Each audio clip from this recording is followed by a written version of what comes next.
Hello beauties, how are you all doing today? In this video I am going to share this super amazing and delicious creamy pesto that you can make right at the comfort of your kitchen. Yes, you heard me right, and you shall never ever need to buy it again. Stay tuned to see how I make it.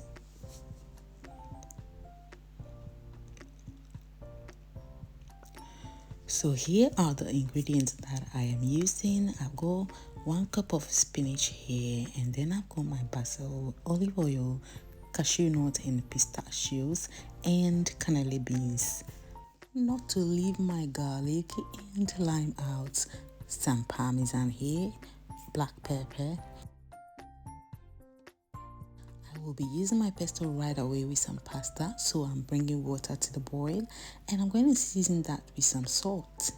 I'm going to let that boil, then I'm going to go ahead and add my pasta and cook for about 15 to 18 minutes on medium heat, or until it reaches my desired texture, but I like it a little bit chewy. So here I'm going to go ahead and use my grinder and grind my spinach and basil together until it's smooth. If you don't want it smooth, you need to pulse blend it or use a pestle and a mortar and do it that way. So I'm gonna go ahead and now grind my cashew nuts and pistachios together. I will leave all the measurement down below in the description box, so please have a look to see how much I'm using. You don't have to use the beans, pistachios and the cashew nuts together. You can use walnuts or pine nut, or you can use just the cashew nuts. I prefer my pesto to be really creamy and full of flavors, hence why I'm using all three together. So once that is done, I'm now going to go ahead and incorporate the oil into the mixture and keep blending.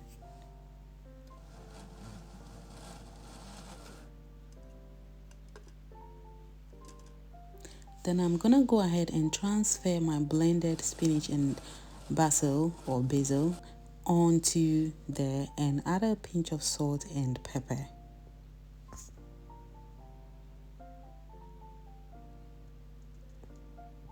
Then I'm going to continue to blend, and this is how it's looking after the blending.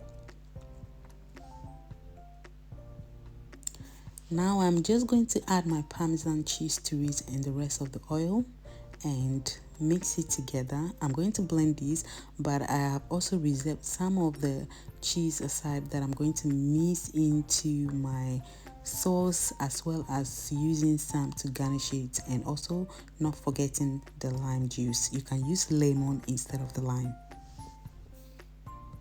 And this is the end result of my pesto. You can store this in the fridge for about 1 week in an airtight jar, or you can store it in the freezer for about 6 months. Yes. So as I said from the beginning, you can make this easily, super easy, and how you want it. If you want it to be a little bit more texture, if you want it a little bit rough, if you want it smooth, you can just adjust it to your taste.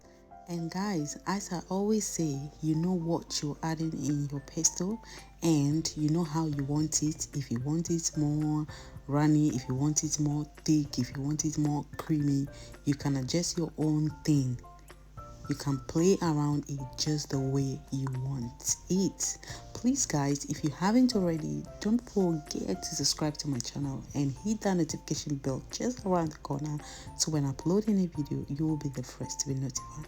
So I'm now going to go ahead and drain the water of the pasta and add some pesto in here to mix it together. So I've added about half the pesto and also added some smoky tomato to it, and that is the end result of this recipe. I'm now just going to serve with some chicken, and enjoy together with my family. I hope you enjoyed this video. Please support. Let's connect. I have all my details down below in the description box. reach out if you need anything. And guys, bye bye for now. Enjoy your evening, everyone. See you in the next video.